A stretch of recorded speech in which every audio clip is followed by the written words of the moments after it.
Good day thinkers, thought leaders, progressives, and dreamers. I'm Craig TheWriter Stewart, and this is So Much to Say YouTube TV.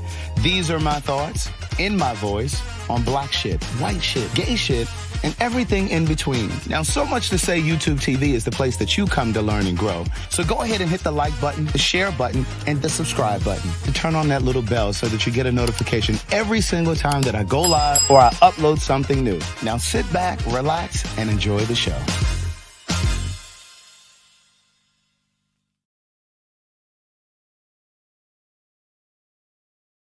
I was standing here all poised and I forgot to put myself in the video. Hey girl, hey. Hey boy, hey. What's up, people? Hey Mama 1T, that's Tanny Joy's mom. Hey girl, hey. Good day, thinkers, thought leaders, progressives, and dreamers. I'm Craig TheWriter Stewart, and this is the Facebook and YouTube live versions of So Much to Say. These are my thoughts in my voice on black shit, white shit, gay shit, and everything in between. Please do me a favor, hit the like button, hit the share button, and hit the subscribe button. I'm about to give you some really good information on this live, and then we're going to cut up after this. But I'm going to start off with the caption of the heading of this video. I'm in here minding my business. Come on while I get my sandwich, because I got to get me a little lunch. Amen. Thank you for that Cash App, because this is going to be some good information. The Cash App and the Zelle are written across the bottom. Amen. The Cash App and Zelle are floating across the bottom. So while you all are telling me not to run any commercials, run that Cash App and Zelle. Amen. Let me get me a sandwich. I'm going to get me a full-size plate because I'm going to have some sweet heat potato chips, courtesy of my girl Barbara Hyman down there in Florida. I'm going to have some sweet heat chips on the side. Amen. Now, we don't eat these every day. This is the exception, not the rule. Amen. We're going to grab the toaster from down here, and we're going to come along over here while we plug her up. Amen. So I'm in here minding my business this morning, lying across my bed, and I was talking to Mike in New York. Now, usually when I FaceTime him from my cell phone. But my laptop was there because those of you know that I'm trying to get Say It in a Card over on Amazon. Amen. So I'm going to have the greeting cards on Amazon. They'll still be available at sayitinaCard.com too. So anyway, I'm in here minding my business. Come on, let me get my bread out the freezer. And so I'm in here minding my business. And I'm talking to Mike on FaceTime from my laptop. So I get a phone call. Somebody say he received a phone call. Put your telephones up there in the screen. I get a phone call, and it says no caller ID. And I almost didn't answer, because, you know, black folks, we don't answer calls when we don't recognize them. That's like showing up to my house and unannounced. That's like showing up to somebody's house unannounced. So it said no caller ID, and I was just like, okay, for shits and giggles, let me just pick it up. So I picked up, I was like, hello. So the guy on the other end says, sounding all official and shit. He gonna say, hello, may I speak to Craig Stewart? I said, this is Craig. He said, hi, this is Officer such and such. I don't even remember what damn name he said.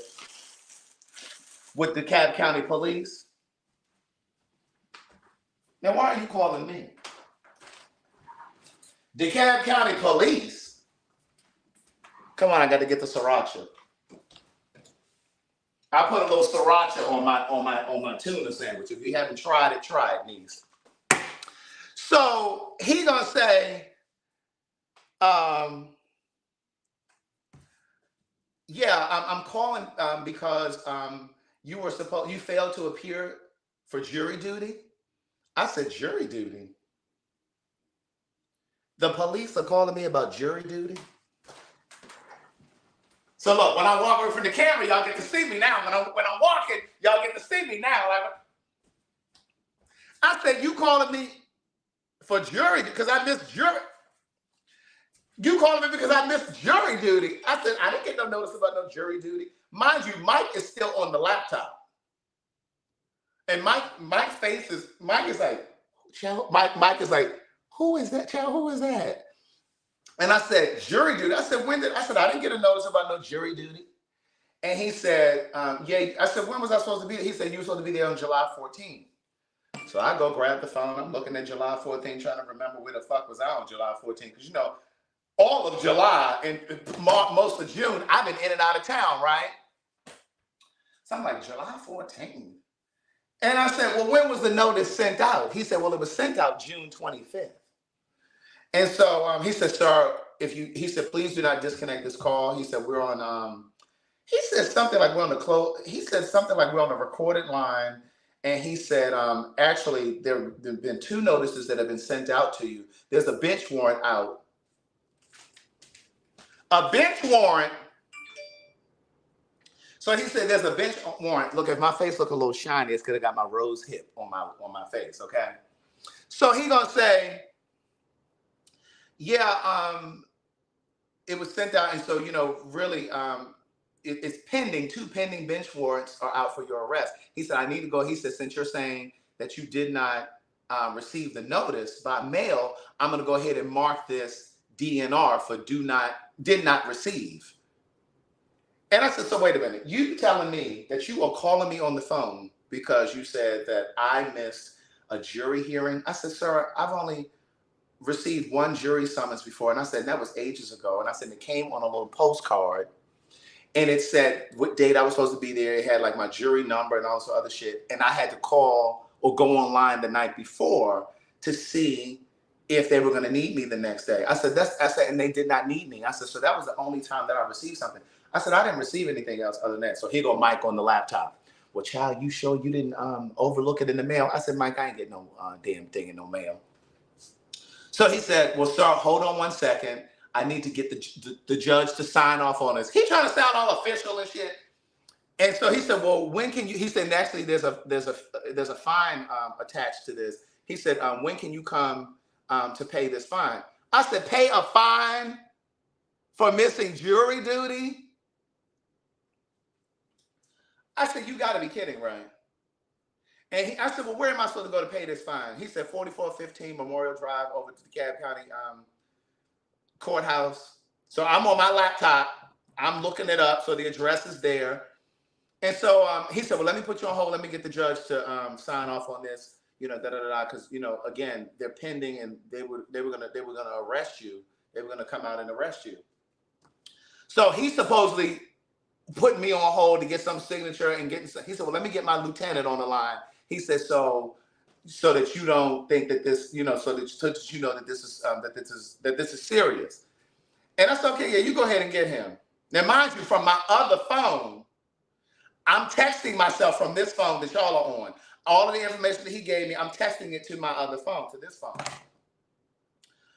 Lieutenant Jackson, all this other shit. So then he says, so he's supposedly going to get somebody. So Mike is like, child, what is going on? I said, child, this sounds like some foolishness. I said, I ain't getting no motherfucking, I'm just talking shit. I said, I ain't getting no motherfucking thing in no mail. So this nigga comes back to the line. He says, sir, this is legitimate. He said, I'm trying to help you. He said, you're telling me that he said, when can you come down to pay this fine? I said, well, it won't be today. He said, well, sir, your freedom is not important to you. He said, I'm trying to help you. You're trying to help me do what? So I said, he said, well, why can't you come today? I said, because I'm at work. I'm at work. He said, why can't you come? Because I'm at work. He said, well, sir, we can issue you an excuse on letterhead that you can take back to your job. He said, which is more important, you know, being at your job or coming down here to make sure that your freedom is protected or whatever the fuck he said. I said, sir, I'm not coming nowhere. I said, that's first. He said, well, sir, I'm telling you, don't hang up the phone because we will have to send the officers to your house to arrest you. Honey, they could have came here if they want to, but I'd have been sitting right in that back room with my blinds closed and not opening the door. So I'm like, sir, weren't you supposed to be going to get your lieutenant? I said, you sitting here listening to what I'm saying to my friend on the phone? I said, well, what happened? You going to get your, he said, well, I'm about to do it now. I'm about to get him now. So then somebody else comes on the phone. I don't even know if it was somebody else. Comes to the phone. I said, what is your name? He said, Lieutenant Jackson. I said, well, what is it? What can I help you with? I said, why am I still on this phone? He says, well, because, you know, and like the officer told you, He repeated all of that.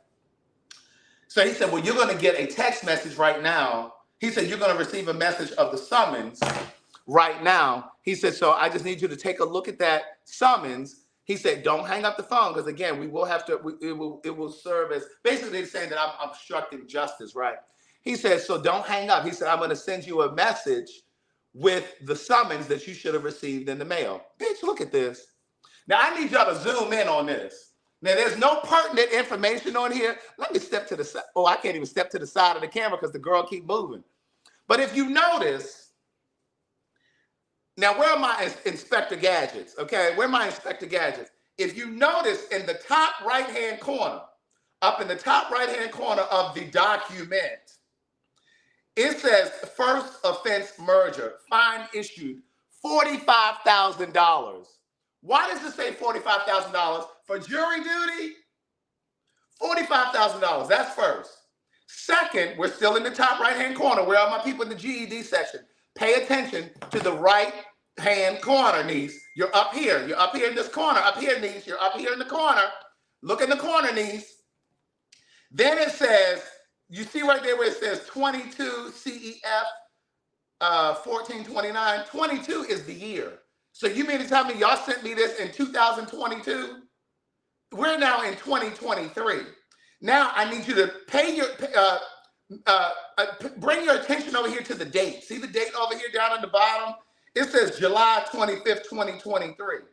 First of all, you know when anybody, if you've ever received a ticket, niece, or if you've ever received a summons, it always says, that's the other thing. I was getting to that, traveling Tootie. Do you see, back up here in the corner, up here in the right-hand corner, the currency is in euros, niece. It's not even in dollars. It's in euros.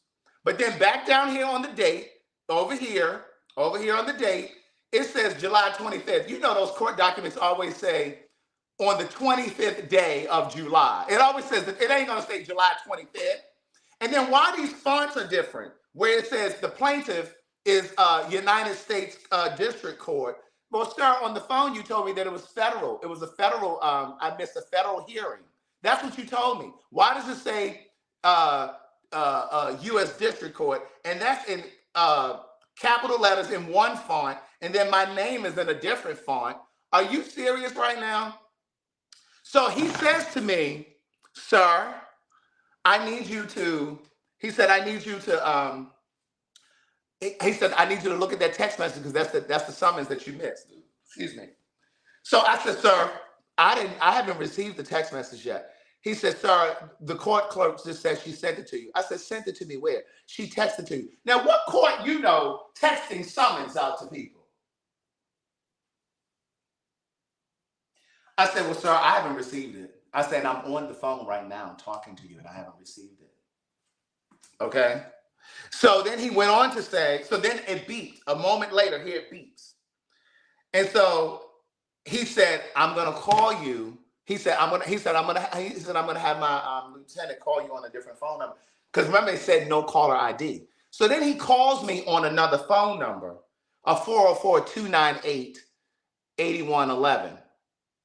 But you can spoof phone numbers. For those of you who don't know what spoof is, it's an app or a website, and you can go over there and you can put whatever phone number you want into the app to make it look like that's your phone number. That's the phone number that you're calling from. So he spoof dialed me. So it comes up and it says, when he spoof dialed me, it said, this number came up and it said DeKalb County government. That's what came up. But he wasn't calling from that number, right?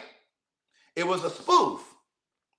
So come on, Traveling Tootie. The federal document would also have federal court symbols on the edge of the, come on with the eagle. Come on, somebody. So anyway, all of this shit is coming together while I'm on the phone. So now you're getting on my nerves because you wasting up my time. And I'm sitting here talking to Mike on FaceTime. I'm trying to handle my Amazon shit. We'll say it in the card, right? So he said, I said, well, I just got the document. I'm looking over it now. He said, sir, I need you to read it out loud so that I can, because we're on a recorded line. I need you to read it out loud. I said, no, you hold on. I put that motherfucker on mute. And when I put it on mute, from my second phone, I start calling that 404 number that I just showed you that said government. The phone number just rang and rang and rang and rang. And then when I was waiting for them to pick up, he hung up. So Meanwhile, while I'm on the phone with him, going through all of this, I text message my attorney and I said, is this legitimate? What is this bullshit? And she was actually in a hearing at court. She said, I'm gonna call you as soon as I get out of here. She said, but just call the court, verify it, da da da da. But I had already started putting two and two together. Because see, one thing about me, I got street sense, okay? You don't come up out of Baltimore and don't have no motherfucking street sense. Okay? Now if you from the hood, you got some motherfucking street sense if you weren't coddled. I don't give a fuck where I go in my career. I'm always gonna have my ears to the streets. Amen. You always gotta keep your ears to the streets. So listen, the reason I'm doing this live is because I want you guys to share it. Because I know that they could have gotten somebody who may have been elderly, or just a person who may not be savvy. You know what I'm saying? Like I thought about like people maybe a little older than me, like parents or whomever. It's like you got to be paying attention to shit like this. Because remember, I told y'all before, I got a phone call from somebody supposedly from Georgia Power talking about my power was going to be shut off in 45 minutes because they didn't receive my last payment. And I said, wait a minute, what? And I kind of sat up. And then I thought about it. I was like, no, my Georgia Power is on auto draft. And them motherfuckers just drafted me the other day. I said, sir, my shit is on auto draft. And he hung up. But so back to this situation. And it's not always just about being gullible. Yeah, there will be people that will be gullible. But you just never know what people are going through. Somebody may have just experienced a death in their family. They could have just lost their job. They could be going through some sort of a depression. They could be going through a divorce. Something could be going on and it could take you. You may not be on your game, right? And like I said, he called me this morning. You know, some of y'all wake up, you don't even know if it's Tuesday or Thursday. Some of y'all wake up and don't know if it's Tuesday or Thursday. You don't even know what state you in. Because you just slept so deep and so good. So here's the thing. What I did was, so like I said, he hung up. So then I get on so my attorney, she messaged me back and was like, yeah, I'm in court. I'm going to call you as soon as I get out. She said, but don't do nothing. So I called Jack, because you know she's from Detroit. Baltimore, Detroit, you picking up what I'm putting down. Baltimore, Detroit, Brooklyn, New York. You understand what I'm saying? When you come from certain hoods, you just ain't falling for certain shit. So me and Jack, we put our little thinking caps on, and so she goes online, and we find this document. Now this document says, now this is actually from the United States District Court, where he claimed he was, representing, right? It says, important announcement, scam alert. See that right here? Scam alert, niece. Do not pay callers who threaten to arrest you unless you pay. Then it says, yeah, Chicago too, niece, Chicago too. It's a certain hood. You got to be coming from a certain hood. Scam alert. So then it says, residents of District of Georgia continue to receive fraudulent phone calls claiming that the victim failed to appear for jury duty in federal court and or has an arrest warrant or similar adverse situation. The scammer tells you that the victim, that he or she can avoid arrest or the negative consequences by making a payment, which may include purchasing a prepaid card. So I went on and I was reading all of this information about it, right? And I said, oh, they thought they got me. That motherfucker thought they got me. And so they had, there was another phone number. So the number that they sent me the tax, not the tax document, but the phone number that they text me this from, it's a 470 number, 470-381-6499. They called me from that number. And when I found that information, I text them back to that phone number. I screenshot this and I sent it to them. And that green text down there, you see that green text down at the bottom? I said, you better find somebody else to play with, okay? Because one thing I don't do is play with you. Because what you're not going to do is try to scam me out of some money. Because, see, you got to wake up pretty early in the morning. Oh, I did text them that. I texted them that document reader. You picking up what I'm putting down. You got to wake up pretty damn early in the morning to pull one over on me. You better find somebody else to play with, okay? And Jack was like, yeah, you need to do it. I was like, I'm gonna do a live. She said, yeah, you need to talk about it because it might be somebody that watches your stuff. I said, I don't know. But the truth is, you better find somebody else to play with. He never even got to the part about asking for the car. He was trying to get me to come to this address, this 4415, which is, like I said, is the DeKalb County Court. But my thing is, who knows? They could have been waiting to rob me. They could have tried to get me to swipe my card or some shit. They better find somebody else to play with. So listen, if somebody calling you, trying to threaten you, don't get scared. Because I thought about a few people. I said, yeah, that such and such would have been scared. They'd have been thinking that they're about to go to jail. They'd have been scared to hang up the phone. And Mike was on the phone. He was like, oh, child, that sounds serious. I said, child, that ain't serious. First of all, what court got time to be calling you because you didn't show up for jury duty? And so then when I was talking to Mike, he was, the guy on the phone was like, well, sir, ever since COVID, I said, sir, why aren't you supposed to be going to get your lieutenant? Why are you sitting here listening to my conversation? You supposed to be going to get your lieutenant. Well, sir, hold on one second. I'm trying to get the judge to sign off on this DNR. Well, sir, do that and stop eavesdropping. Stop all this ear hustling. Pissed me off. And then I came back to my senses. But anyway, how's everyone's afternoon going? So hopefully you don't fall for anything like that. Hopefully if you're watching this video, this has not happened to you. My heart goes out to you if it did.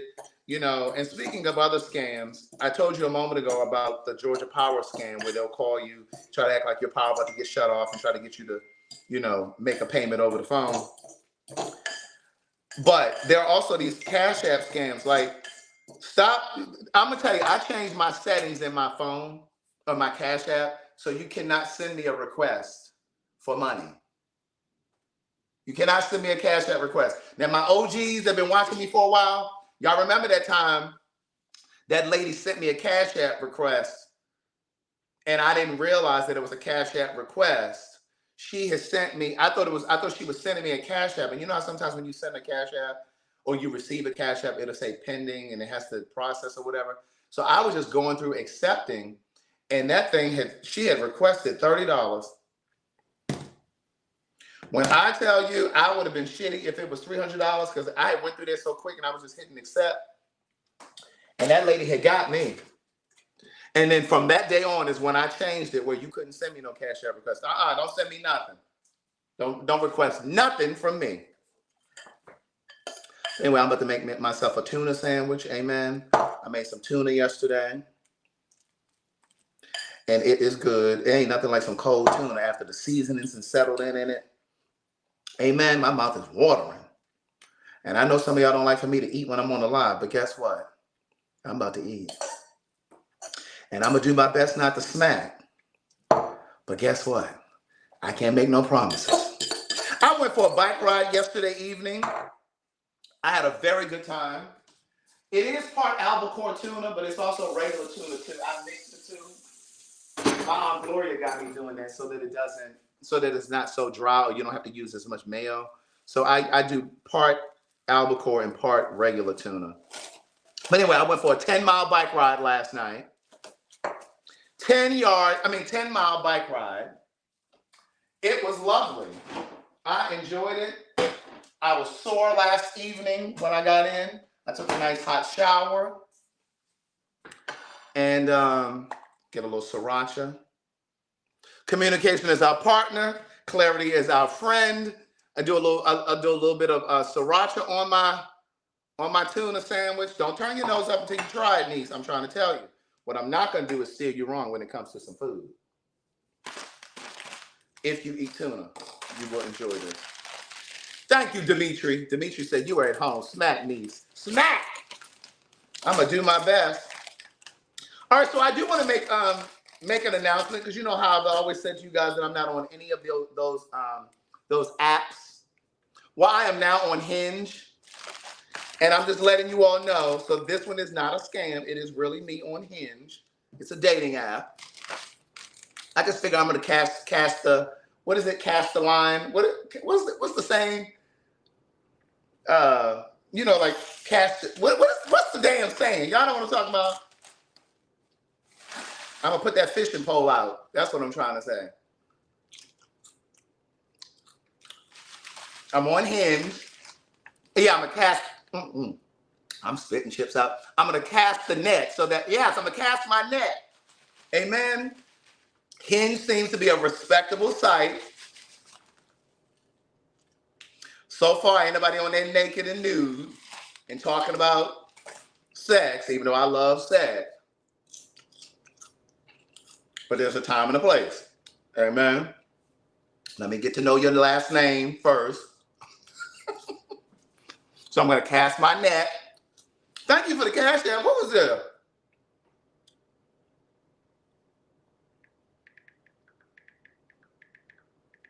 Let me say thank you. Who was that? My girl Barbara Hyman sent the cash app earlier. My girl Powerful sent one earlier. Vicky Frazier, thank you. Cassandra, thank you. That was it. Baby, them sweet heat chips don't be playing. Hold on, let me get me a little something to drink. Now, you know, somebody tell me, oh, you making me dizzy with this camera. If you dizzy, you already dizzy. It ain't got nothing to do with the camera. You already dizzy. Sit your dizzy ass down. It is not the camera. It is not the camera. But anyway, so I'm on Hinge.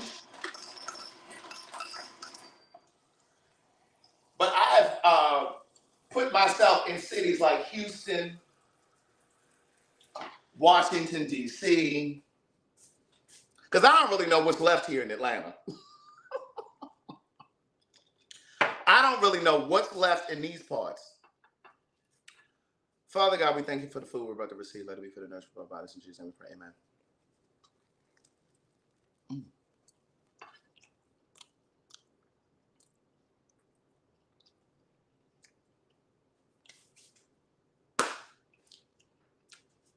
I don't know what's left here. Do you hear what I'm saying?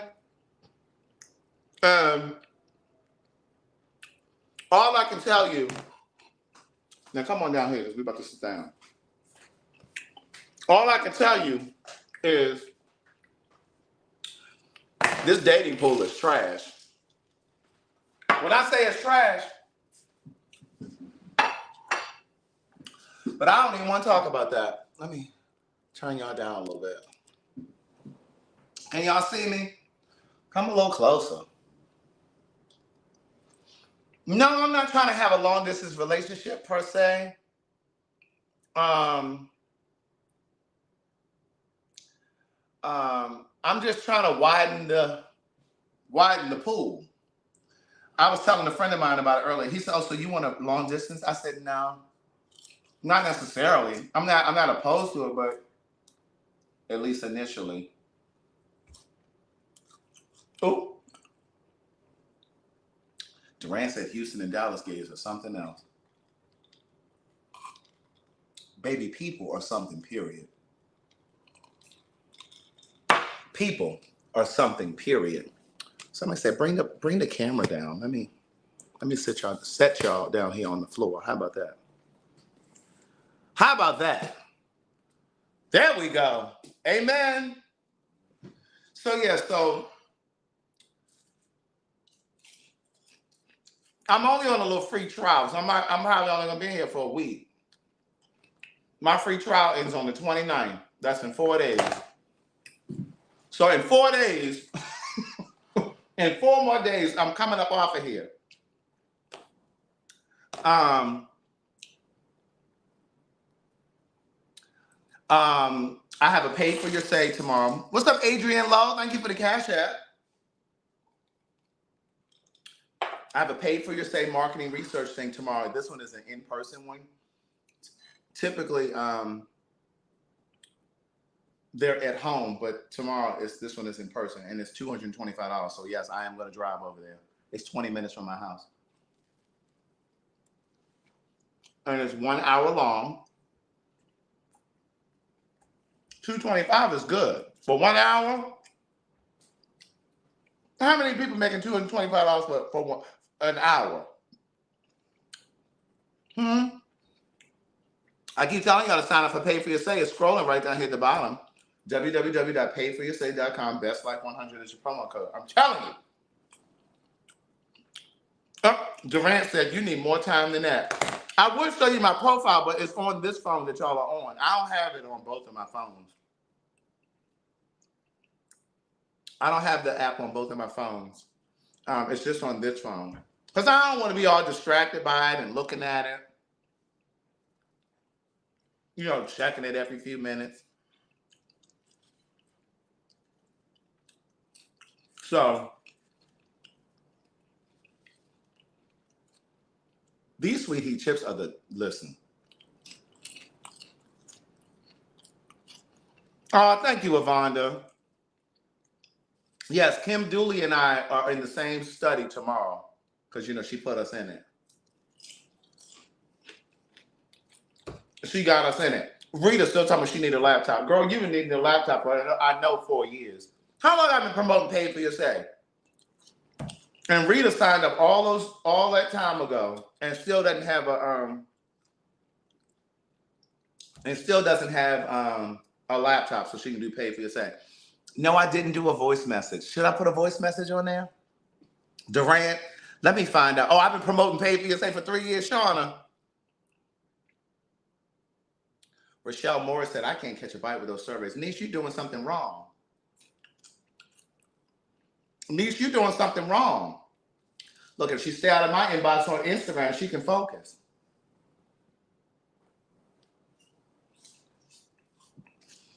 I said, if she stay out of my inbox on Instagram, she can focus. Every day, I got DMs from Rochelle.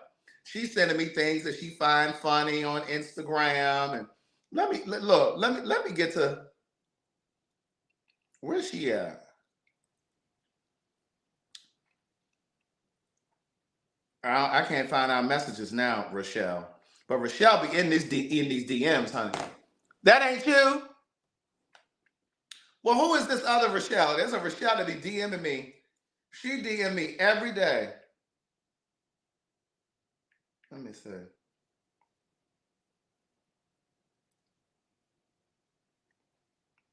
I can't find it. There's so many damn messages in here. I can't find it now. Oh, Rochelle said, that's somebody else. Okay, maybe another one. But yeah, there's a Rochelle. She messages me every day. She send me all these videos. I'm like, girl, I don't have time to watch all them videos. Look at Alicia. You should go on a tour. She's talking about on Hinge. Put myself in a different city for each month, for a month at a time. That's a good idea. I don't know if I feel like. Oh, look at Rochelle. I don't know if I really want to be on there that long though, Alicia. I really don't like being on those apps. I really don't. Oh, Durant said, do a voice message. I need to hear a man's voice that helped narrow down my terrible options when I was on there. I thought about doing a voice message. I'll do a voice message. I'm going to do it today. And it'll just be on there for like the next 4 days. Because in 4 days, I'm probably getting off. Oh, you got 3 studies for Pay for Your Say, Dwayne?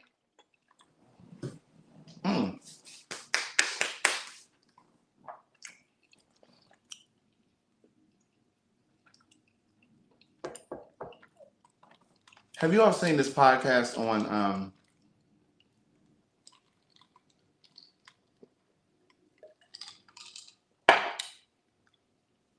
YouTube? And it's called We Sound Crazy. It's really good. It's a music podcast. They interview like Rodney Jerkins, who did, Tony Braxton. He Wasn't Man Enough. He did Brandy's Never Say Never and Full Moon album. He did a bunch of stuff. They interviewed Little Mo. They interviewed Mickey Howard. It's a music podcast. It is so interesting. I just found it yesterday. I was scrolling on TikTok and I saw these little clips of Rodney Jerkins telling different stories. I'm gonna put the link for it in my Patreon. So for those of you who want to watch it, it is such a good conversation, especially if you love music. He talks about his writing, how he worked, how he met Michael Jackson, how they started working together. He talked about how he met Brandy, how they started working together. I mean, it's really, really good. Tank's podcast is good too. Yes, it is done in Nashville, Cheryl. It is done in Nashville. You're right. And Tank's podcast is good too. His shit be too long though. His shit be 3 hours.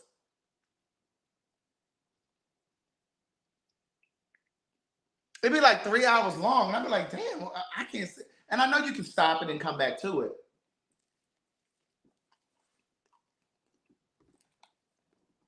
Ryan watches Tank's podcast regularly. I've watched a couple of them. Big Mike said it's entertaining. Okay. I mean, I have watched a couple, but I think you can figure out what you want to say in under 3 hours. Okay. I am doing my first in-person one-on-one this week. I'm not going to go into it, any specifics, because the person who reached out to me is a mother. And these are private. Like, I don't discuss like what we talk about. But she reached out to me, and it's in reference to her child. And before I agreed to do it, though, I told her, I said, I need to kind of meditate on it. You know what I mean? Like, I really take these one-on-ones seriously. And like I said, I've only done them in person. I mean, like this, virtually. And I have some regulars that I speak to like every other week or, you know, on a regular basis. But this is the first one that I'm doing in person. And I take them very seriously, is what I was about to say. I don't take them lightly. Like, I have to kind of meditate / pray before, you know, I have to kind of like think about what I want to say. I want to be thoughtful. I want to be, I want to be helpful. And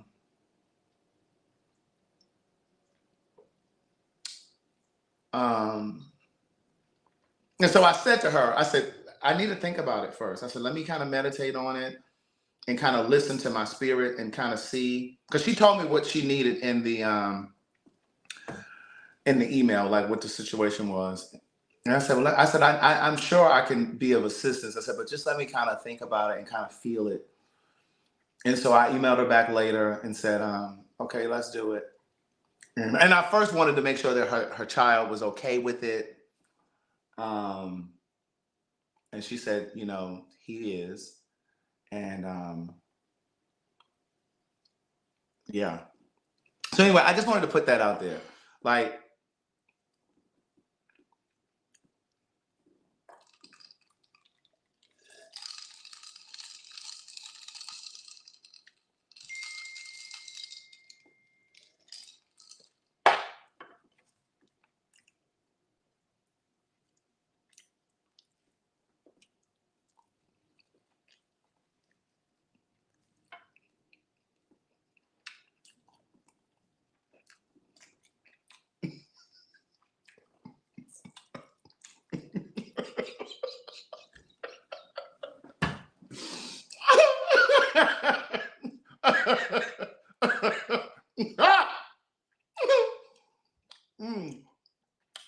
now, the virtual ones are $1 a minute, but she wants me to come to the house.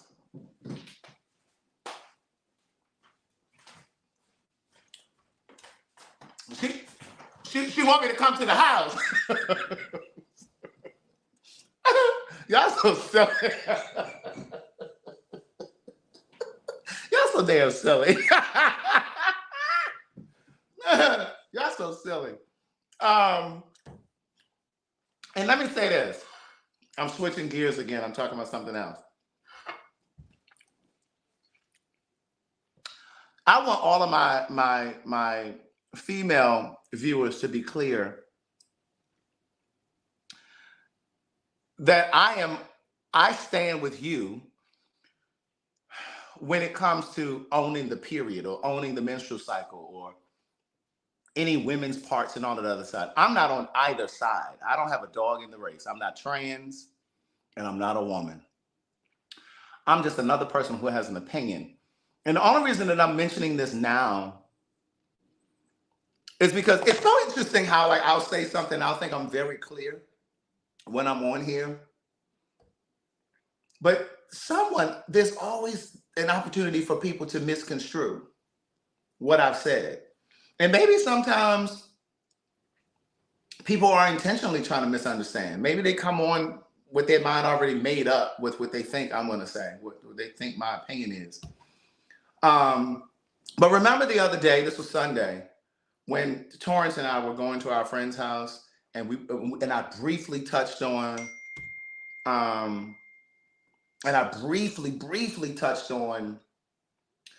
the whole Just Hilarious and the trans thing.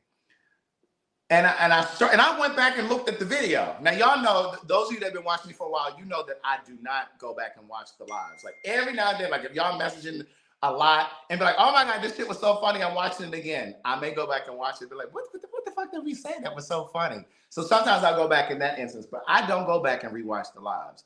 But I went back to rewatch the lives, that live rather, to make sure maybe I didn't say it, and maybe I was just thinking it and I didn't articulate it. But I literally said, and I think it was at the 38:40 mark timestamp on the video. It's like the 38-minute timestamp where I said there's a trans TikToker who said women don't own the period. I said, now I disagree with that. And I went on to say, now I know that there are trans men born female but live life as a man. I know there are trans men who have a period, who have a menstrual cycle. I said, but from my vantage point, women own the period. And then I went on and started talking about whatever I said. I went on and talked about how I think that sometimes Just Hilarious teeters into homophobia and transphobia, all of those things. Well, wouldn't you know it that people were like, Craig, don't bite the hand that feeds you. Some lady said, most of your audience is women. Girl, I know that. I've said that so many times. Girl, I look at the demographics on YouTube. I know y'all ages too, based on the demographics on YouTube. I know that. That's how I determine where I'm going to go. Like if I'm going to do a signing somewhere, I look at those demographics. I know that most of the people watching me are in Atlanta, Houston, DC, Maryland. Like I already know this. So I was like, she said, don't bite the hand that feeds you. Most of your audience is women. And so I responded to her and I said, well, girl, I'm aware. No, Alicia, they don't have you listed at 25 years old, girl. In the demographics, they have you listed at 40 above. But anyway, so she said, so I commented and I said, well, I'm not sure what I said that you disagree with. I said, but I said in the video that I disagree with the trans girl who said women don't own the period. So then today I wake up and somebody then commented under that and said, she said, so I'm trying to find the comment because I like to read it exactly. But she comes in there and say, thank you, Tamisha. So I went in, I looked at it this morning because I got another comment and she said, yeah, well, I'm glad it was another woman. She said, well, I'm glad your comment, she was referring to the other lady who said, don't bite the hand that feeds you. She said, this other lady said, yeah, well, I'm glad that your comment stayed up here because mine was deleted. But I stand with Just Hilarious and I'm a woman. I don't be called no sis, nothing. I'm like, and I commented to her and I said, niece, I didn't delete any comments. I didn't delete any. And so I said, sound like you just wanted to come on here and fuss. I said, because girl, I haven't deleted any comments. I'm like, I don't understand it. And it's just like, I think sometimes we get so angry about whatever situation it is, right? I think sometimes we get so angry that we have tunnel vision. Like we don't even, we're not looking left, we're not looking right. We're so angry and we've decided that we're pissed off. And so there was one woman that I was messaging on there. She said that she was in her 70s and she said she's highly educated. And listen, I joke with you guys on here when I say, when I say you guys are in the GED section, I really don't play with people's intelligence. That really is a joke. I'm always joking when I say that. And when I first started saying the GED section, I kind of pulled back from it because people were sending me a bunch of messages and they were offended. But then the people who knew that it was a joke were like, fuck them people. You got to keep saying it. That shit is funny. And then there were people who were like, I actually have a GED and I think that shit is funny. So I kind of came back to it and I started saying it more. And another thing that I used to do early on that I don't do anymore, and I don't think it's because of that. I just think I just kind of moved away from it. But remember how I used to say like a word and then I would spell the word and I would give you the definition for it? And I stopped doing that because people were like, oh, he think we still like, girl, it's not me, it's your situation. It's not me. It can't be me. It's your situation, right? So this other lady on that video with me and Torrance said, I'm in my 70s and I'm highly educated and I have never heard the word cis until I heard the trans community saying it. And I kindly said to her, I said, ma'am, I hear you. Sarah said, please start doing that again. And see, that's the thing. It's like, some people enjoy it and some people don't. You know what I mean? So it's about trying to find that happy balance. But I said to this lady, I said, ma'am, I hear you when you say that you've never heard the word cis. I said, but I'm here to tell you that is not a word. And this is why, you look at me sweating all up under my arm. Look at that. My God, today. But I said to her, I said, ma'am, I understand that you've never heard the word cis, but that is not a word that the trans community created. That is not a word that the queer community created. When I say queer, I mean nobody gay, nobody lesbian, nobody trans, nobody from this community created that word. That's like saying you're not a Homo sapien, a human being. Like, so what we gonna argue about being a mammal? That's like saying I'm not a mammal. You understand? We didn't come up with the word. And so I said to her, I said, ma'am, just because you first heard it from the trans community doesn't mean that's where it originated. And so then that's when somebody else jumped up under there, the lady I just told you guys about. She was like, well, all I know is I just want to be called a woman. Okay, ma'am, fine. That's all you want to be called, that's fine.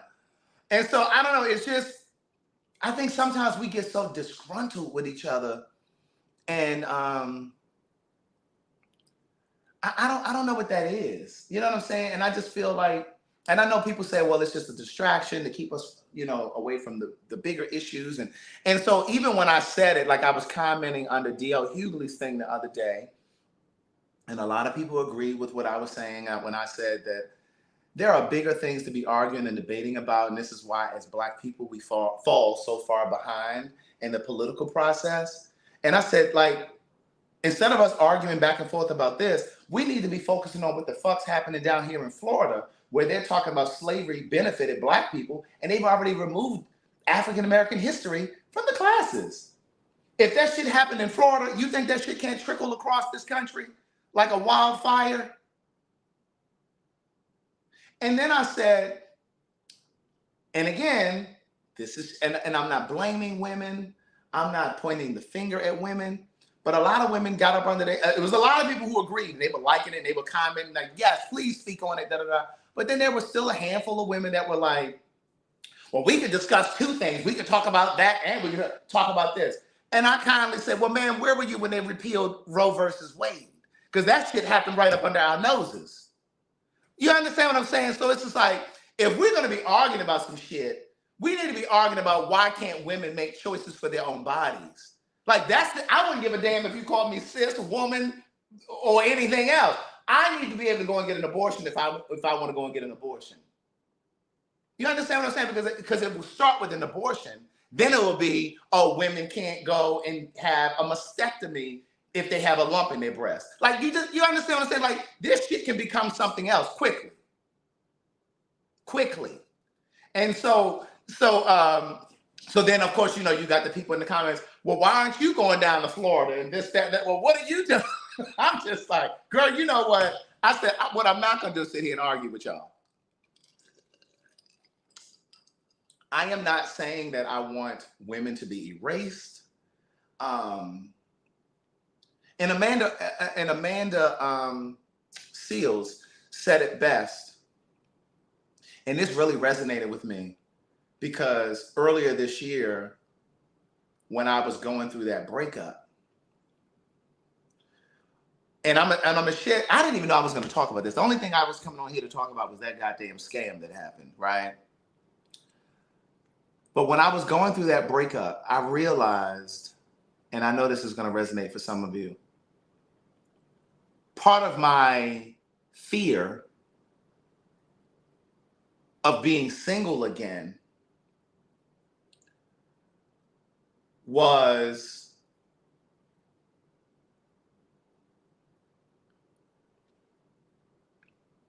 how does she say it? God, hold on, give me a second. I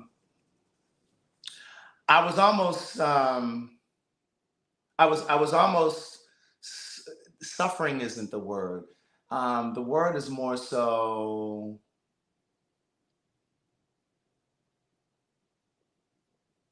I'm gonna have to look at it again to actually get my language right. But basically, I don't at the time, you know, like when you go through a breakup, you're afraid that you're never gonna have that feeling again. You're never gonna find another person again because there's a lack, there's a scarcity out here. But that's essentially what Amanda Seals was saying. Like there's room, there's enough space for all of us. And so when it comes to going back to, like I said, that breakup, I don't fear lack anymore. I don't believe that there's a scarcity of good relationships or good opportunities for relationships. I don't live my life in that way. Look at Tracy. And so I don't suffer from this idea that there's not enough. You understand what I'm saying? Like God has done such amazing things in my life in terms of like when I look back over the things that he's done for me, and I'm not talking about nothing material. I'm talking about the moments and times that I thought that I wasn't gonna make it or I didn't have enough to survive or get by. When I look back now, all of the dots were always connecting. They were always connecting. And so it's like if you're coming through a relationship or a divorce or whatever, you cannot fear that there's not enough. Oh, it's Tracy. I'm sorry. You can't fear that there's not enough. And a lot of times when we cling to a job or material things, we're afraid, like you're suffering from some sort of a scarcity, like you're afraid of like that there's not enough. Um, and so I think some of that is happening too. Like I think with women who are not all, with some women who are intimidated by this idea of trans women occupying their space and taking their men. Like there's this underneath that, there's this fear that there aren't enough to go around. There aren't enough men to go around, right? And so there's an abundance. There's an abundance of everything, right? There's an abundance for you and for what you need. And, you know, God, the universe will supply all of your needs and what you need, you know, all of the things that you need and all of the things that you require. And so I just wanted to say that I'm not talking about that trans thing no more. But again, I'm not going to talk about it until I do that telling our stories, because I'm going to do one where it's women and trans women telling our stories, a conversation with women and trans women. That's what I'm going to call it.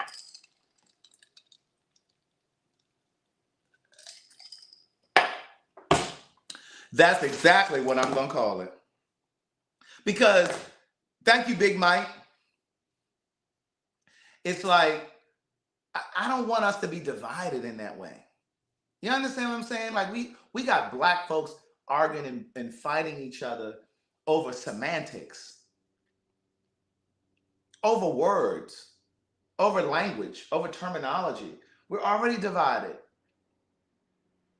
And part of what I want to come out in that conversation, telling our stories, is there's a rift between women and trans women. There's a rift. Thank you, LaShawn, for the super chat.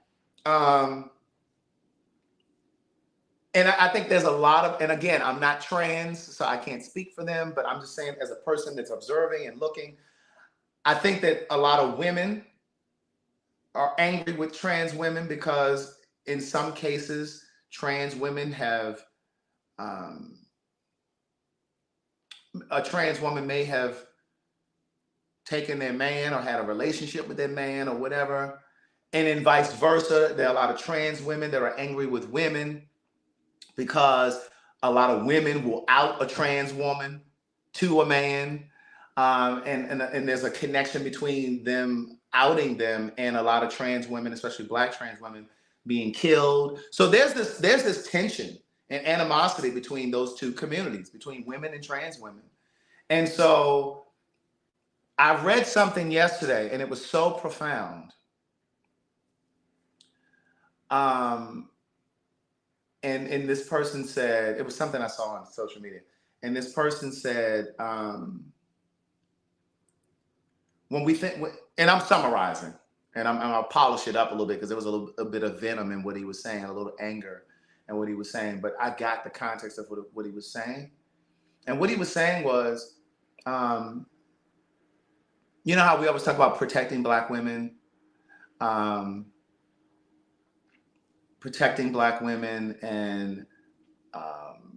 standing up for Black women. The truth of what he said was, oftentimes it is Black queer men and Black trans women that support and protect Black women. You understand what I'm saying? Like, I can't begin to tell you how many times that I've gone to bat for Black women. And conversely, Black women are always standing behind Black men. I have said this from the beginning of time. If you've been watching me, you already know this. So don't be messaging me talking about because you misunderstand what I'm saying. I've always said that. Black women have always supported Black men. I feel like there's too much on Black women's shoulders. I feel like Black men need to carry some of that weight. It all shouldn't fall on the shoulders of Black women. And but when it comes to protecting Black women, we are first to do that.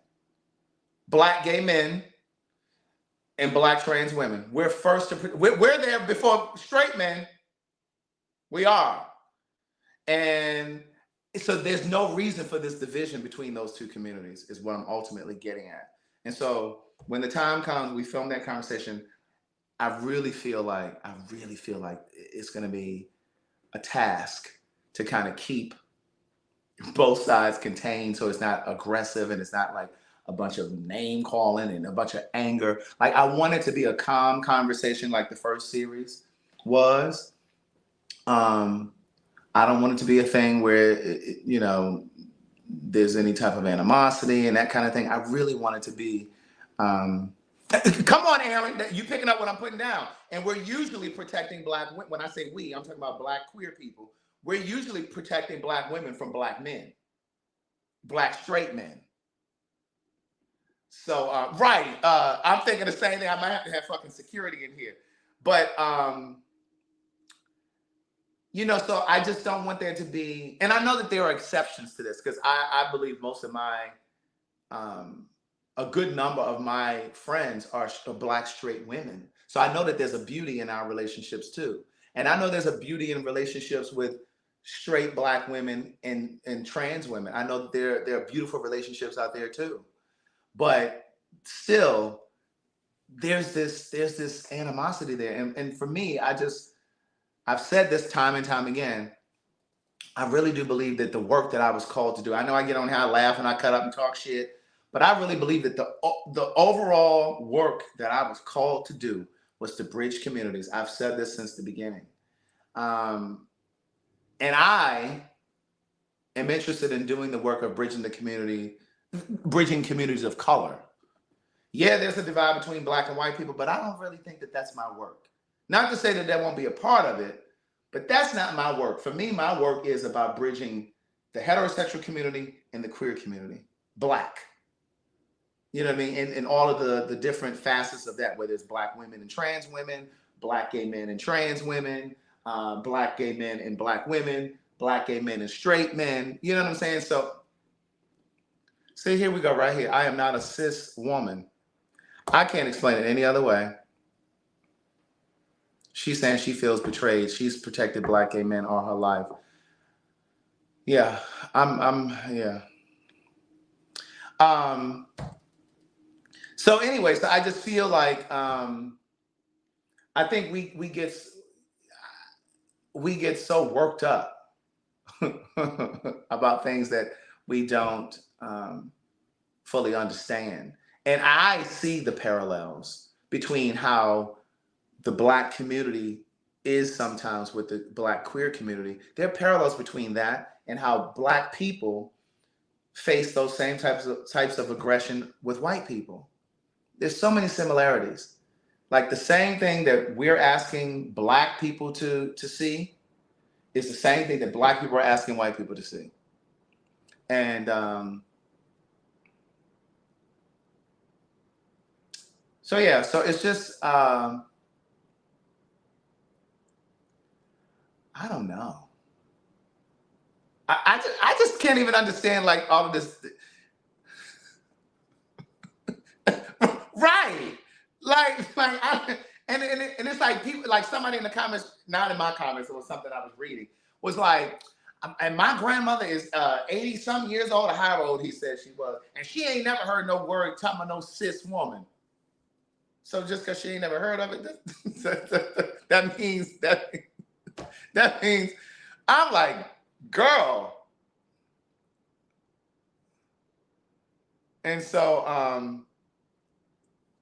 I don't know. It really saddens me. It really does, because at the end of it all, I just feel like I see us all as black people, black and brown people. And somebody asked me the other day, well, what do you mean when you say brown people? I mean Indian, Hispanic, brown. Everybody that's not white, brown. I don't know. It really does sadden me, because I just think about the work that we could do together as a people.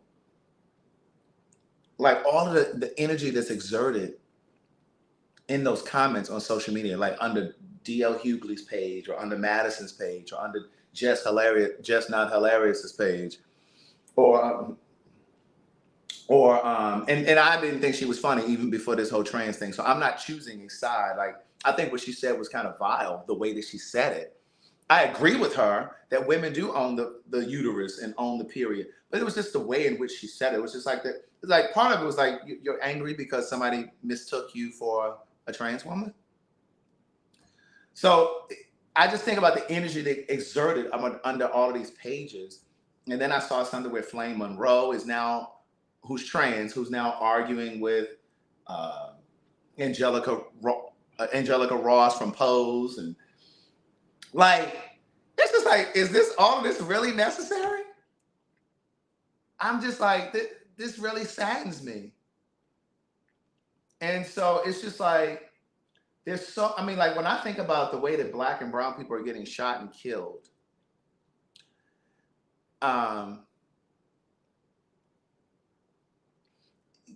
in the streets, like every time I open up TikTok or Instagram or something, there's some black person getting mauled by a dog because he's pulled over by the police, or some black person standing in their front yard and the police asking them for their ID to prove that that's their house. But bitch, this ain't apartheid. We ain't in South Africa in circa 1990.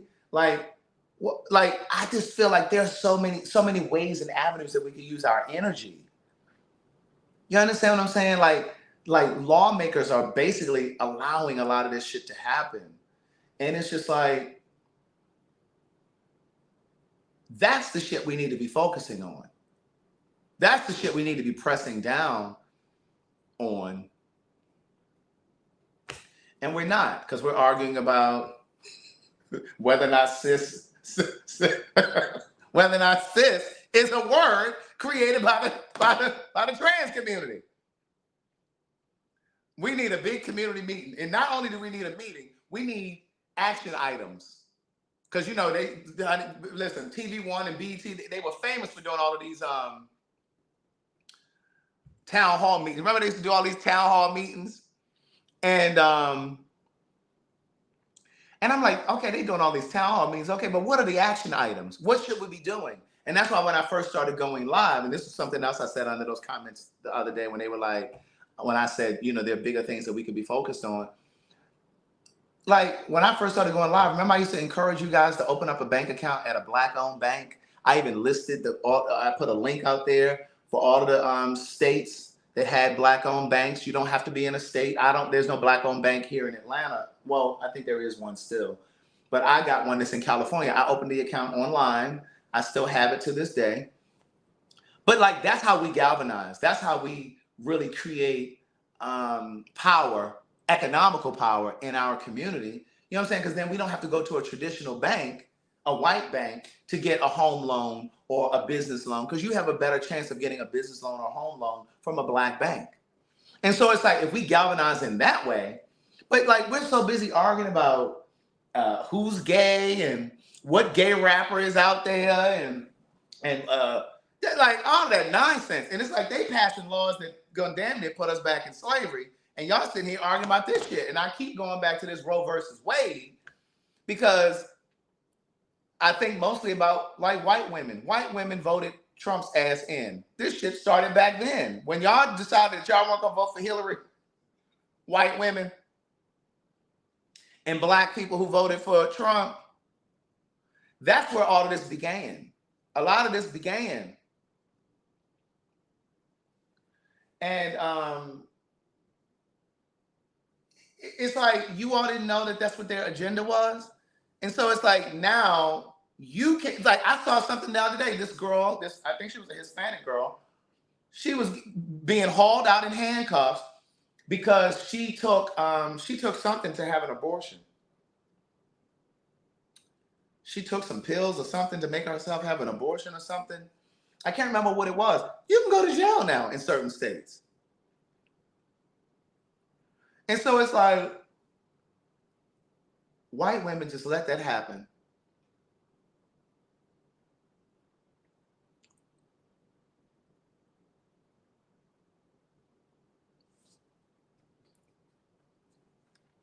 So you're suggesting that I'm dismissing your feelings as a Black woman or a Black woman's feelings? I haven't said anything that's dismissed. I've said countless times in this live, I agree with women that women own the period. I believe women own the uterus, the fallopian tube, breast, and anything else. But it's just like, I don't care how I say it. When you've made your mind up, you've made your mind up. So that is that. What I'm saying, though, is some of you are so caught up in your conviction that you're missing the overall point that I'm trying to make. And I don't know how else to say it other than how I've said it. But I don't know. And so my thing is, if you're so passionate about the overall point, where were you when Roe versus Wade happened? Why aren't y'all picketing about that right now? Still, right now, at this moment, I've seen more conversation about this trans shit than I did people fussing about Roe versus Wade. What y'all doing about that?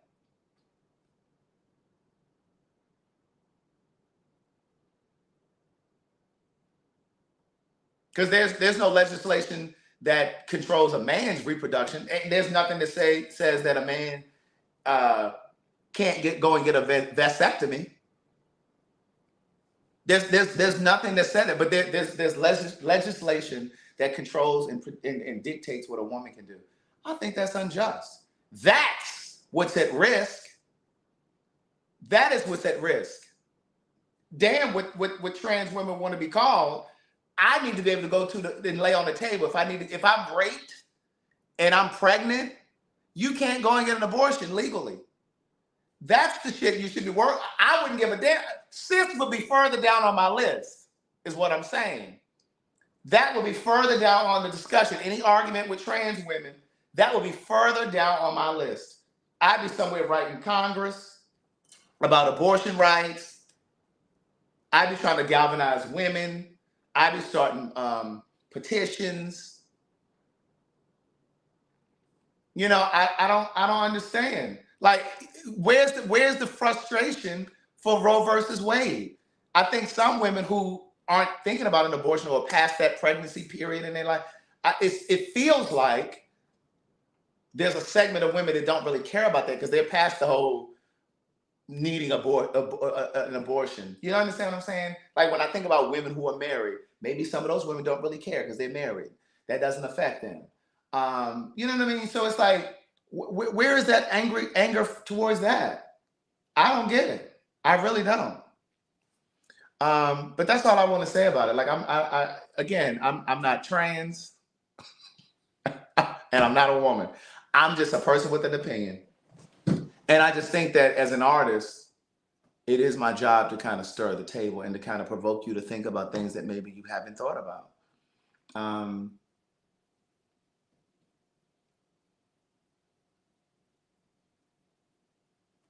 And I agree, Deidre, and they should. Women who are married or past that point in their life where they're even considering or thinking about abortions or stuff. I think this is a women's issue. Abortion is a women's issue, and I'd be fighting that tooth and nail, day in and day out, until it's overturned again. You know, but again, women are divided on that issue. Some are worried about this trans thing, and some are worried about I don't know. But when I do this conversation with telling our stories, I really want the first question that I'm gonna ask: are trans women women? That's gonna be the first question. And then I want to get into the whole conversation about should trans women be able to be allowed to use a women's restroom in public?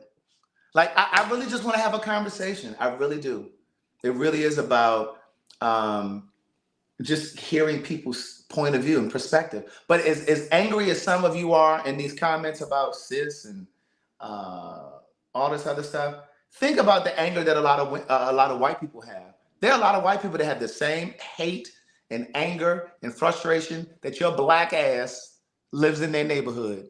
They're just as angry and frustrated that your black ass is coming to their restaurant and you can sit at the table next to them. They're still frustrated and angry because your black ass has permission to come to their schools, to live in their neighborhoods, to vacation where they vacation.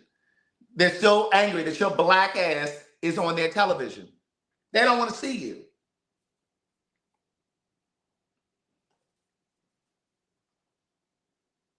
It's the same thing. The same anger and same hate that you have towards trans people or gay people, whatever it is.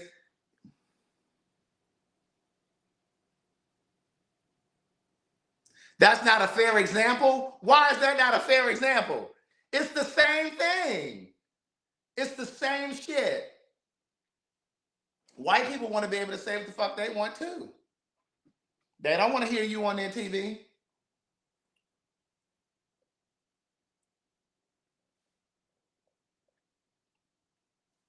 But you know, people don't always want to, like in telling our story, somebody said, you don't have to be trans or black or whatever the scenario is to have compassion for people, to have empathy.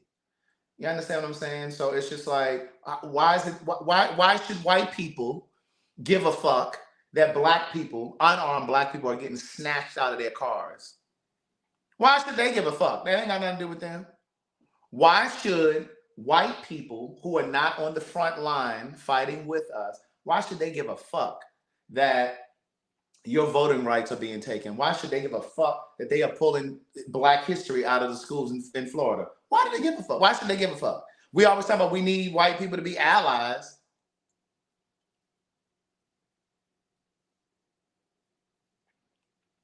What's the difference? I don't see it. Hate is hate. It's the same shit, you know? There we go, right there. Hate is hate. It is. So,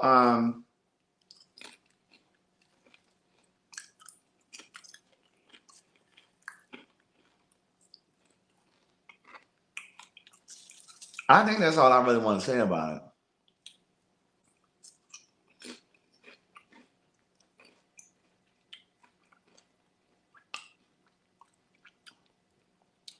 I think that's all I want to. I think that's all I want to say about it.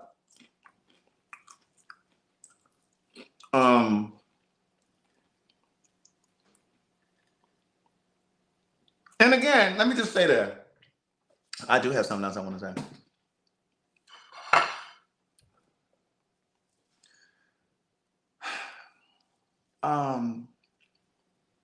In my first book, I say, when a woman loves you, she loves you for life. Especially when you talk about a Black woman, right? And women, I believe the love of a woman is the closest that we'll get to unconditional love on this side of life. I think there'll be things that we will never fully understand on this side of life. I know I thought I was finished too, Shirley, but I'm not finished yet. I think there'll be certain things that we won't understand until we actually cross over, right? And I think that the closest that we'll really ever experience on this side of life, in this lifetime, is the love of a woman. Because when a woman loves you, when a Black woman loves you, she loves you for life. I don't care how many times you disappoint her. I don't care how many times you let her down. A woman almost loves to a fault. And that's a good and a bad thing, right? A woman love, there's nothing like a woman's love. And I don't care if we're talking about her brother, her father, her uncle, her husband, her boyfriend. It's the closest we'll get to unconditional love. And no matter how many times you disappoint her or let her down, she's always going to find a reason to love you. She may pull back. It's the purest kind of love there is, Aaron. And yes, that's exactly what I'm saying. A Black woman will die for you if she loves you, when she loves you. And so I preface that, I say that because everything that I am is because of Black women. And I'm not just, and I say this in the dedication of my first book, not just my mother, but my aunts, my sister at a time, my friends, the female friends in my life. Like, when a woman loves you, like, women have held me down. And even now, an extension, you all are an extension. Because, again, the majority of my audience is Black women. And I've said this countless times, Black gay men got me started. Excuse me, I was selling books to Black gay men first. But it was Black women who took it to the next level.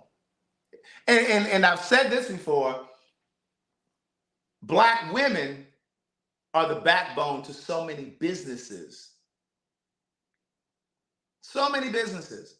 Black women are the reason that the Black middle class went to another level. Right?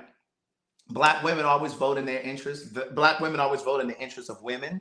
White women often votes in the interest of white women. But Black women vote in the interest of women. And I have said countless times, it's why I will die for Black women. And if you saw my Patreon for my birthday, remember my birthday, those of you that are on Patreon, remember everybody got up and they were speaking, they were saying why they love me, da da da da. It's like a little tradition that me and a couple of my friends do. Like, when we're celebrating a person, we kind of go around the room and we'll say, well, why we're celebrating that person and why we love that person. And when after Angela spoke and I started speaking about everybody, I said, I would die for you. And it's the truth, because when I was down, and I'm not talking financially, I'm not just talking about that, but I'm talking about when my spirit was low. When my spirit was low and I was weak and I was feeling heavy, I was blue all the time, it was women that lifted me up. It was Danielle in New York. I remember Danielle bought tickets to my stage play. She wasn't even able to make it down here. But she bought a ticket for herself and her mom just to support me. When I was getting started with my books, I didn't have money to print books sometimes to make it to a signing. And Danielle would order books for me so that I would have books. And she was like, no, don't pay me back. That's just for you. You know, Angela, same thing. She gave me a place to stay. So women, Black, and that's why in this dedication I say there's a long line of women, Black women, that are behind me. So my success, I share it with you, and now including you guys. And this is why when we support charities, I say to you guys all of the time, I'm in the position to support these charities because of how you guys have lifted me. So when I'm giving and supporting something, we're all doing it. We're all doing it because you've put me in the position to make it available to you. You put me in the position to even come up with the idea. You know what I'm saying? So that's my way. And that's the reason why I started supporting or promoting Paid for Your Say. It was my way of giving back.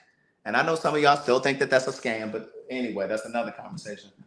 And so I really want to see us come together more as people. You know, I want to see Black men, all Black men, really support Black women in a major way. Black women know everything that's going on with a Black man: prostate cancer, high blood pressure. But Black men don't always know what's going on with Black women: endometriosis. How many Black men know what endometriosis is? The reason why so many Black men go to the doctor is because of his wife, girlfriend, mother, sister, aunt. But who's encouraging Black women to go to the doctor and get a mammogram? They're bigger fish to fry.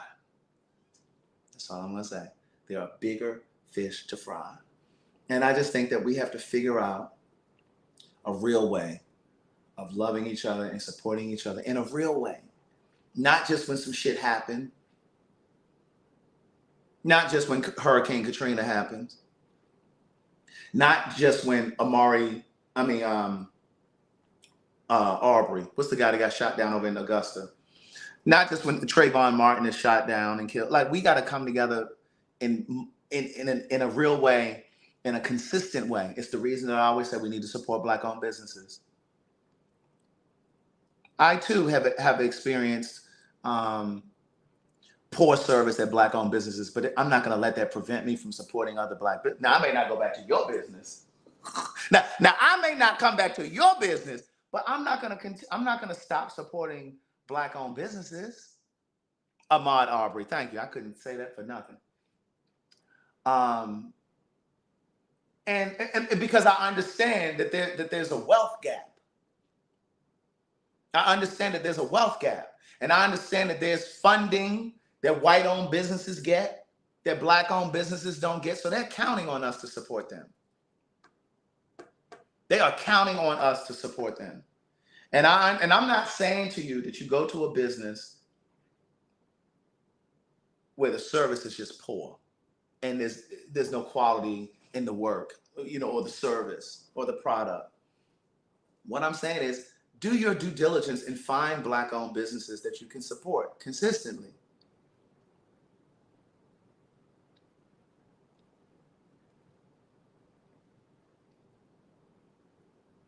That you can support consistently.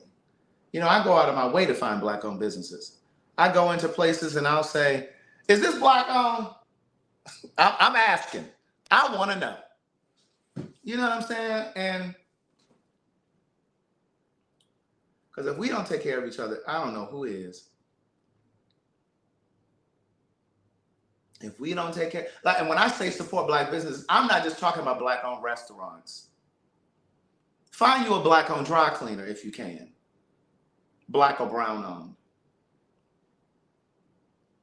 There aren't any grocery stores. I know they got them every.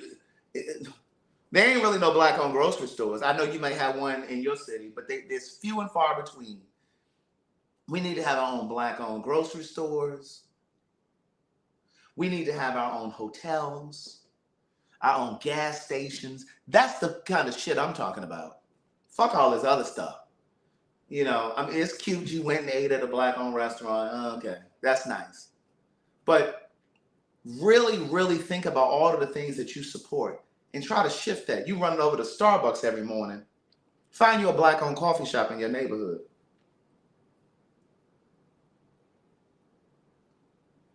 Find you a black designer for your clothes. Get out of Gucci and Louis Vuitton. And I'm not saying you can't, because I like my Louis Vuitton. Girl, I'm not saying you got to get rid of it. But what I'm saying is, them people don't give a damn about you. You went in there and spent $1,500 on a purse.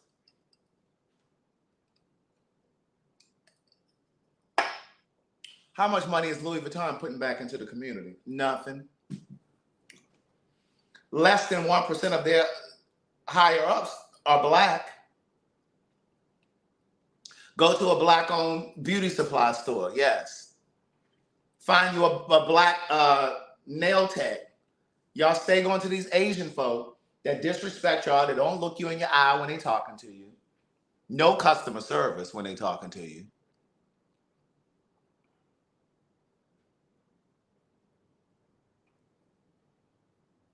They rude most of the time. And I'm not saying that there aren't some that are respectful and whatever. But the majority. But I can hear y'all now. Yeah, but the black nail techs, they charge so much. Okay, well, find you a Hispanic one. find you a Hispanic one then.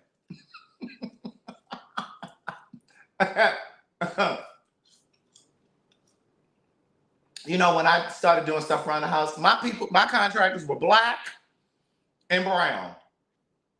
Period. The first white person that came here to do some work was Steven, the landscaper. That was the first one.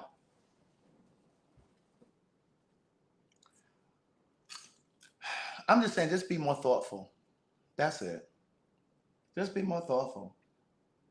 And give each other a break. Like, we got to be sweeter and kinder to each other. Like, we're so mean. And I think a lot of times there's so much aggression. It's misdirected aggression. I think a lot of times we're so angry with the way society is set up that we take that shit out on each other. A lot of this gang violence and a lot of this shooting and shit in black neighborhoods. And I'm not saying that they don't shoot and kill in white neighborhoods. Because, you know, you got to spell it out. Because when they shoot over in the white neighborhoods, girl, we know. I'm talking about black folks right now. And what I'm saying is, I think it's important to recognize why that trauma is there. We're not mad with each other. We're shooting and killing each other because we're frustrated because there aren't any jobs. We living in these food deserts, all that processed ass food. So when I'm talking to you guys about flushing and detoxing your system, Rita, get that goddamn juicer out of the garage and out of that box and start juicing and put them Benson that had your cigarettes down, niece. But then y'all be in my comments talking about, I ain't about to be vegan. I'm not vegan, niece. I'm not vegan. You know, ain't nobody got time to be doing that. Okay, well, listen. You're either going to take care of your health on the front end or the back end. The back end being after you've already been diagnosed with X, Y, and Z. You're going to take care of it on the front end or you're going to take care of it on the back end. That's your choice. And then some of you, well, you got to die from something. Oh, okay, but what about that quality of life until you die? What about what if you living here for another 10, 15 years? You want to be. What Tamisha said, she said, see, this is why I follow you. I have learned so much from you and your friends. I am changing a lot of what I paid for. All right, Tamisha. And I'm not saying you got to do everything all at once. I'm not saying that, everybody's going to stop eating meat. But what I'm saying is make it the exception. You don't have to eat that. You ain't got to fry that chicken all the time. You ain't got to smother that pork chop all the time, these. Put that chop down. Get you a piece of grilled fish or something. Get you some sauteed veggies, niece. And I understand you got to get up and go to work. You ain't got time to juice, maybe. Juice that shit at night. It is better when you juice it and drink it right there in the moment. But juice that shit at night, put that shit in some mason jars, go on over to the dollar store, get you some mason jars, get you about 4 or 5 of them, put your juice in there at night, seal it up, put it in the refrigerator, and the next morning you get up, you drink it. Take one with you to work. Drink it for your juice while you're eating your lunch. Put that fucking soda down. That's why some of y'all angry. All that fucking sugar and shit, all that processed shit, and you angry at work and you don't understand why you angry. It's that shit you ate. You eating honey buns and shit, walking around the parking lot, swear you exercising. Girl, you got a honey bun in your hand, circling the parking lot. Still biting the honey bun. Niece, who are you fooling? Because no one lies to you more than you lie to yourself. Okay? But even if you can't juice during the week and pack it up, put that damn Dr. Pepper down. And look, Trav, another one, walking around the parking lot eating a honey bun. See? And here's the thing. Juice on the weekends. If you're too busy during the week, you got kids, or it takes a minute to get to work, whatever. You curling your hair in the morning, you running late. Okay, fine. Juice on the weekends. There's no reason why you can't juice Saturday, Sunday. Give your body a reprieve. Clear some of that shit out. Detox. Because I'm telling you, that sugar is causing these cancers. Pardon me. You got to be mindful.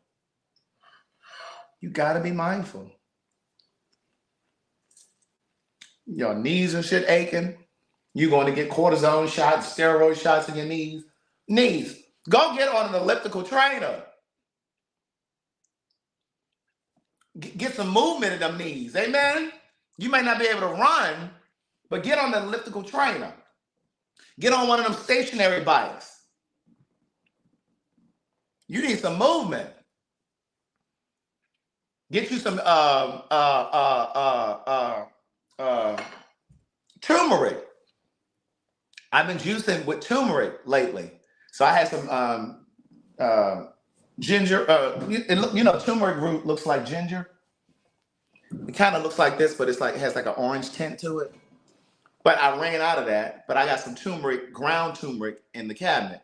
So I sprinkle some, like about a teaspoon, in the bottom of my glass. And as soon as that juice comes out of the juice, it goes right into there, and I drink that shit right on down. Get them joints and shit together. Get them joints and shit together. Some of y'all work right in buildings. They got a whole gym down there, and you pass there every day going to the snap machine. Stop into that fitness center. Stay your ass away from that goddamn junk machine. You walk around the office. Anybody got change? Because I'm trying to get something out the vending machine. Sit your ass down. You don't need nothing from the vending machine. And then you online searching for waist trainers.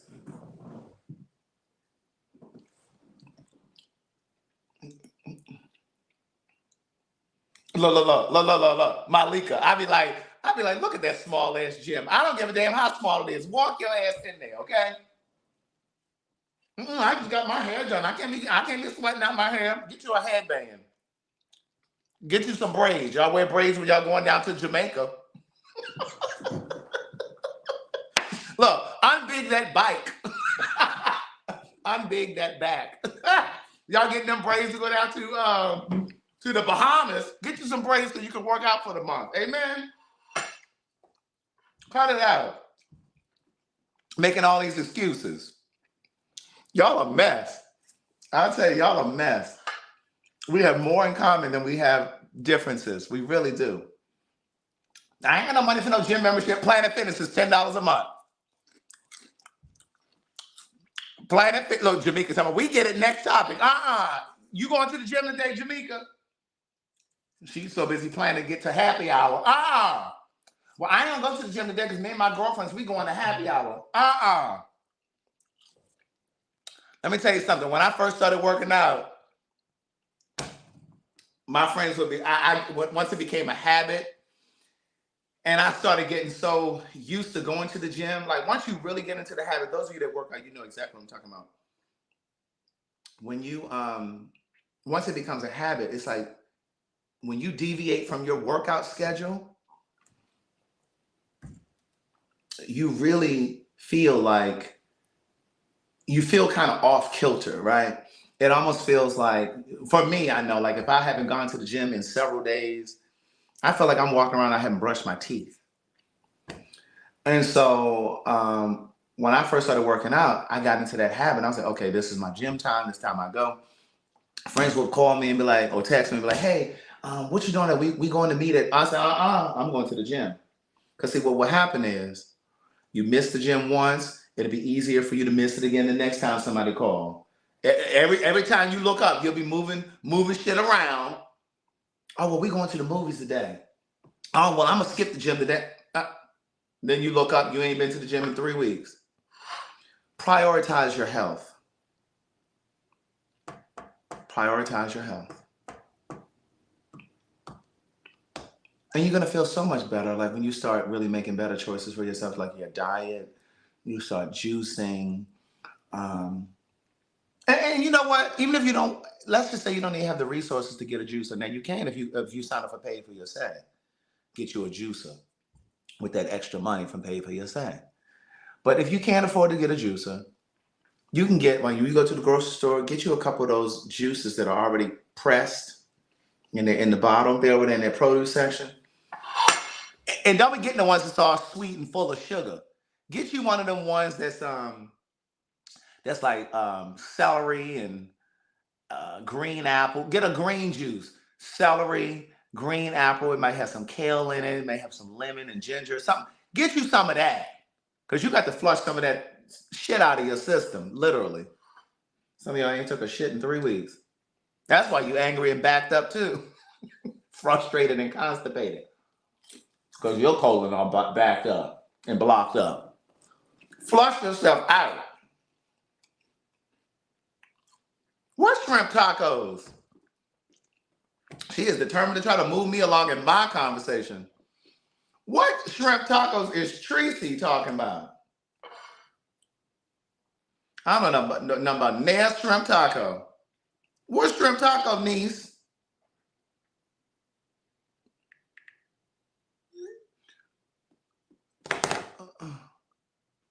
What? She down here laughing. What shrimp taco you talking about, niece? See, look, Valerie says she started walking and that's her therapy. I'm telling you.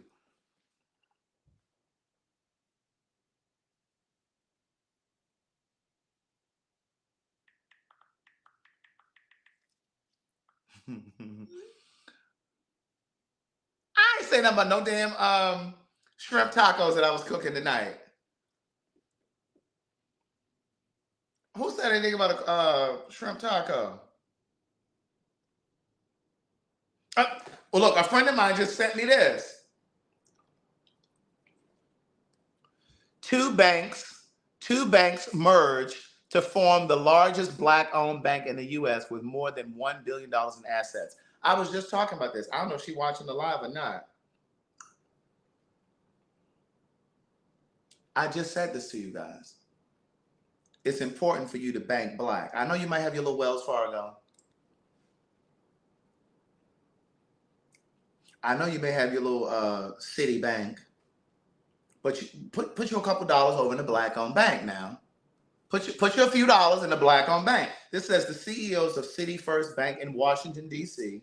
and Broadway Federal Bank in Los Angeles have decided to merge to create the largest black-owned bank and black-led minority depository institution in the nation with combined assets of more than $1 billion.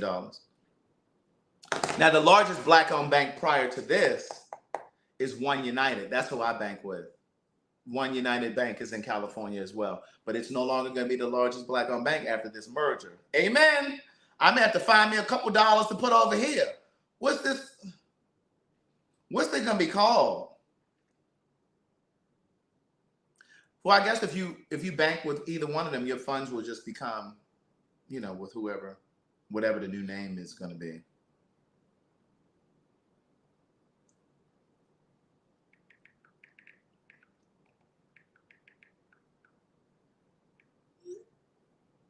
Hold on, I'm sorry.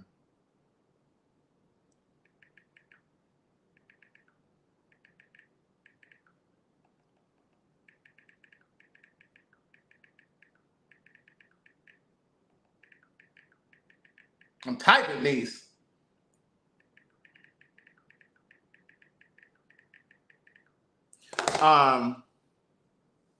City First Broadway is the bank's name. Yeah, but it was saying that it's merging with. Oh, that's the new name. City First Broadway. Oh, okay, so it's gonna be called City First Broadway now because it's City First Bank and Broadway Federal Bank that are merging. Okay, so it's now gonna be called City First Broadway. Okay, thank you, RJ. See, this is why I say good day thinkers, thought leaders, progressives, and dreamers. I may have to find a couple dollars to put over here. Did we want to come together and open up an account over there, y'all? I don't mean one account. I mean you get your account. I'm gonna get mine. I've been and looked up somebody. Rita been and went to the store and got some damn Benson and Hedges out of our joint account. I'm not what that money is for. But at any rate, you guys have an amazing day. I have said everything I want to say now. I still got a couple bites of my sandwich here. I got some chips right here. You guys have an amazing day. And I hope you understand what I'm saying. I'm not choosing a side, but just let it resonate. Hopefully, it you may think of something that you hadn't before. All right?